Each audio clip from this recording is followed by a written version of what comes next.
Les Black Queens du Ghana ont réalisé une CAN 2026 globalement encourageante, mais inachevée. Elles ont montré de la compétitivité, du caractère et une réelle capacité de réaction, sans toutefois parvenir à franchir le cap des quarts de finale. Le Ghana était placé dans un groupe D relevé, avec le Cameroun, le Mali et le Cap-Vert. Le parcours des Black Queens. Ghana versus Cap-Vert. Le Ghana a commencé sa compétition contre le Cap-Vert. Cette première rencontre était importante pour lancer le tournoi et prendre confiance avant les deux grands défis du groupe, le Cameroun et le Mali.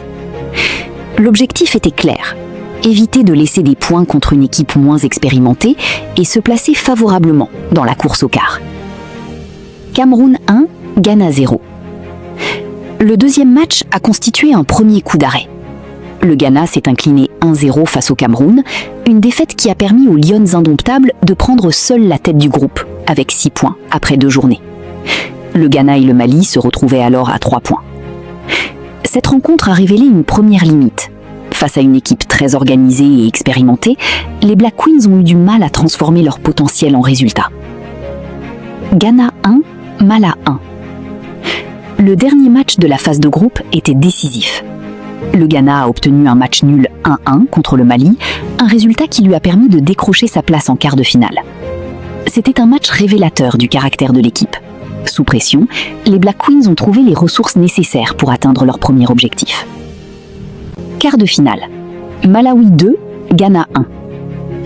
Le parcours principal du Ghana s'est ensuite arrêté face au Malawi, la grande révélation de la compétition. La défaite de 1 est particulièrement frustrante, car une qualification en demi-finale aurait permis au Ghana de se rapprocher considérablement d'un objectif majeur, la Coupe du Monde 2027. Le Malawi a finalement poursuivi son incroyable aventure jusqu'en finale, preuve que le Ghana est tombé face à une équipe qui a été l'une des sensations du tournoi. Le match de barrage, une réaction essentielle. Après l'élimination au quart de finale, les Black Queens ont encore eu une occasion de sauver une partie de leur campagne. Face à la Côte d'Ivoire, le Ghana a montré une grande force mentale, en revenant au score pour s'imposer 2-1 et conserver son rêve de Coupe du Monde 2027, grâce à la voie des barrages. Cette victoire est capitale dans l'analyse globale du tournoi. Elle montre que le Ghana n'a pas abandonné après sa déception contre le Malawi. Les trophées et les acquis. Les trophées et les acquis. Aucun trophée remporté. Le Ghana ne termine pas sur le podium et ne remporte donc ni or, ni argent, ni bronze. Mais le bilan ne doit pas être réduit à cette absence de médaille. Les grands acquis. Qualification pour les quarts de finale, expérience de match à forte pression, victoire importante dans la course aux barrages mondiaux, démonstration d'une vraie force de caractère, maintien du rêve de qualification pour la Coupe du Monde 2027. Le Ghana doit maintenant utiliser cette expérience comme une base de progression. Les forces à préserver. 1. Le mental et la capacité de réaction. C'est probablement la principale qualité des Black Queens. Après les difficultés rencontrées dans le tournoi, elles ont été capables de rebondir. La victoire renversante contre la Côte d'Ivoire est le symbole de cette force mentale. Une grande équipe ne se définit pas uniquement par sa capacité à gagner facilement. Elle se définit aussi par sa capacité à réagir lorsqu'elle souffre. Le Ghana possède cette qualité. 2. Le potentiel athlétique et la vitesse. Le football féminin ghanéen conserve son identité traditionnelle. Joueuse athlétique, vitesse dans les transitions, puissance dans les duels, capacité à jouer avec intensité. Cette identité doit être conservée, car elle peut faire énormément de dégâts contre des équipes qui laissent des espaces. 3. La combativité. Les Black Queens sont restés dans la compétition malgré la pression.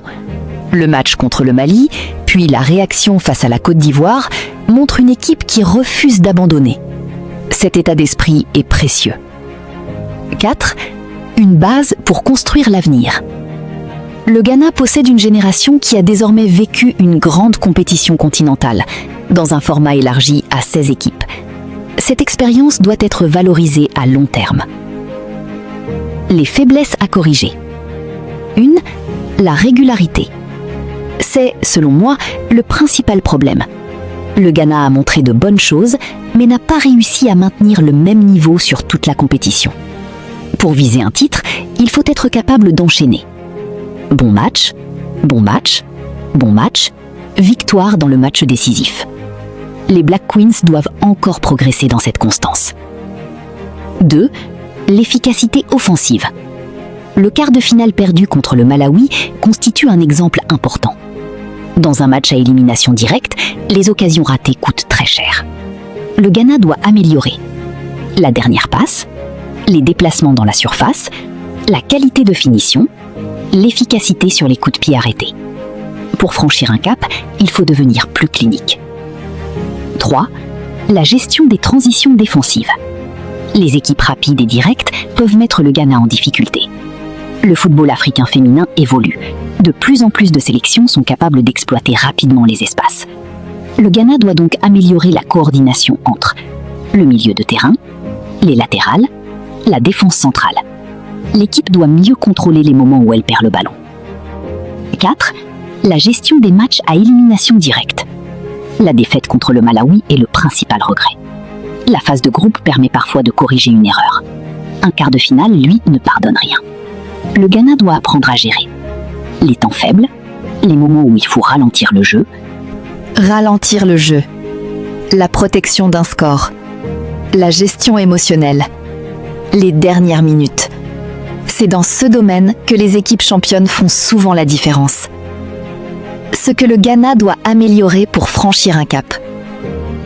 Le Ghana ne doit pas tout reconstruire. Au contraire, il doit conserver son identité et améliorer certains détails. Priorité. 1. Améliorer la finition. Transformer davantage d'occasions en buts. 2. Renforcer l'organisation défensive. Être moins vulnérable dans les transitions.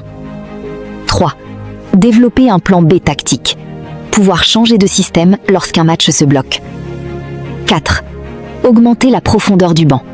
Avoir des joueuses capables de changer une rencontre. 5. Travailler la gestion des matchs coup près, car les titres se gagnent dans ces moments-là. Mon appréciation globale. Note 7 sur 10. Je donne 7 sur 10 au Ghana. Pourquoi ? Les points positifs. Qualification pour les quarts de finale. Équipe compétitive dans un groupe difficile. Caractère et combativité. Capacité à réagir après les déceptions. Victoire importante contre la Côte d'Ivoire. Expérience précieuse pour l'avenir. Pour l'avenir. Les regrets. Incapacité à atteindre les demi-finales. Défaite frustrante contre le Malawi. Manque de régularité. Efficacité offensive perfectible. Difficulté à franchir le cap des grands matchs à élimination directe. Verdict final. La CAN féminine Maroc 2026 du Ghana n'est ni un échec total, ni une véritable réussite. C'est une compétition de transition. Les Black Queens ont confirmé qu'elles restent une équipe compétitive sur la scène africaine, mais elles ont également compris que le niveau du football féminin africain a considérablement augmenté. Le Cameroun est devenu champion, le Malawi a atteint la finale et l'Algérie a terminé sur le podium, illustrant l'émergence de nouvelles forces sur le continent. Mon verdict en une phrase, le Ghana possède le caractère et le potentiel pour revenir parmi les grandes puissances africaines, mais il doit désormais transformer sa combativité en efficacité et ses bonnes performances en résultats dans les matchs décisifs. L'analyse sur le parcours des Black Queens du Ghana à la CAN féminine Maroc 2026 prend fin ici. Abonne-toi, like et active la cloche de notification.